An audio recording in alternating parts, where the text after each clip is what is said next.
نوې ملاله جوړېدل ته پیدا کیږي. د وخت نوې ملاله جوړېدل ته پیدا کیږي. بنګړي دې تر سبا پورې ارزان شي واجوړ کې. او سرداره قیوم خان د ځانه مه جوړوه ماته، سرداره قیوم خان د ځانه مه جوړوه ماته، زما بچی بچی به باچا خان شي باجوړ کې. نظم ویمه چې توجه م غواړم چې ای د نازبینو د چم خانه تا ته څه پته ده؟ ای د نازبینو د چم خانه تا ته څه پته ده؟ ته څه خبرې لوږه څه او تنده څه ته وایي؟ ته چې پیدا شوې په ککو کې درته شات څڅېده، زه چې پیدا شو ما د مور اوښکو ته خوله وازه کړه.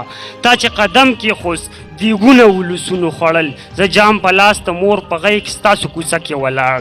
زموږ تر څنګه د خانخیلو کلیه منو چې تاسو فطرتي خانان یئ، خو موږ هم پوزه باندې مچ نه پرېږدو، په موږ به دا خرمستي نه خرڅوئ. منو چې تاسو معزز خلک یئ، هر څه چې وغواړئ هم هغه کیږي.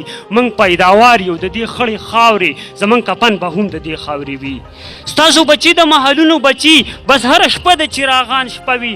زموږ بچي لا بالغ نه پیژني، د شپې د سر لاندې سنګل ماتوي. زموږ بچي لا بالغ نه پیژني، د شپې د سر لاندې سنګل ماتوي. زموږ او ستاسو منځ کې فرق نشته، بس دومره فرق دی لکه ځمکه او اسمان. دا اختتام موږ په سر سترګو منو، بې انصافي مې شاهد نه وي کلي.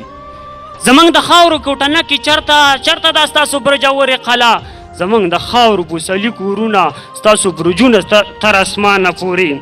ولې به دا رتیپانه ورکوم، ولې به داسې فتوه نه ورکوم؟ تاسو تیارې د بې علمۍ جوړې کوئ، تاسې تیارې د بې علمۍ جوړې کوئ. زموږ تر مخه یو پرده جوړه کوئ، موږ راګیر کوئ په یو تور ناورین کې.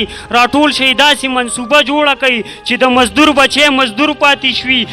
داسې یوه لویه سلسله جوړه کوئ، درنه رڼا په سترګو ونه ویني. د تیارو داسې بروسه جوړه کوي چې د ماښام بچي ماښام الوځي. موږ ته قلنګ موږ ته بیلچه جوړه کوي. ستاسو لاسونه قلمو ته جوړ دي، موږ ته قلنګ موږ ته بیلچه جوړه کوي. ستاسو لاسونه قلمو ته جوړ دي، موږ ته قلنګ موږ ته بیلچه جوړه کوي. زه به مزدور یم، د شهزادګان بچي وي، زموږ جامې زموږ لاسونه خیرن.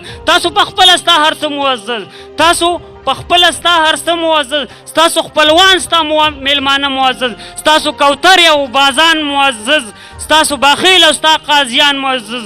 زموږ د خویندو میندو نوڼه وینځي، د وینځو نوڼه غلامان زیږوي.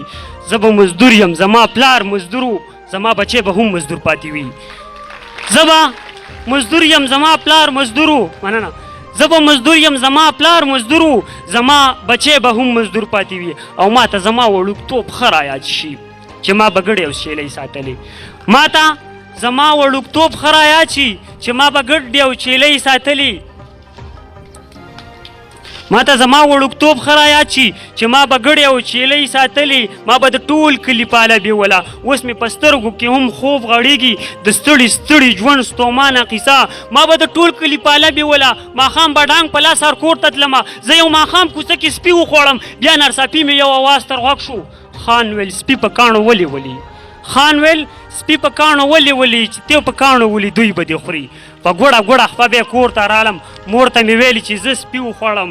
جوړې زما د لوپټې نه یوه پیسکه پرېکړه، زما خیرن مخې د خاورو پاک کو. د دواړو سترګو نه یې اوښکې راغلي. جوړې زما په حال غمچنه شوله، ویلي بچیه پاله مه بوځه نور. نو ما یې د شونډو سپین پاړونه کتل، پکې د وینو غوټۍ جوړې شولې. بیا یې دواړه لاسه ګرېوانه ته چوت تلل. ما نه لا هغه خیرې نه دي، ما نه لا هغه خیرې نه دي.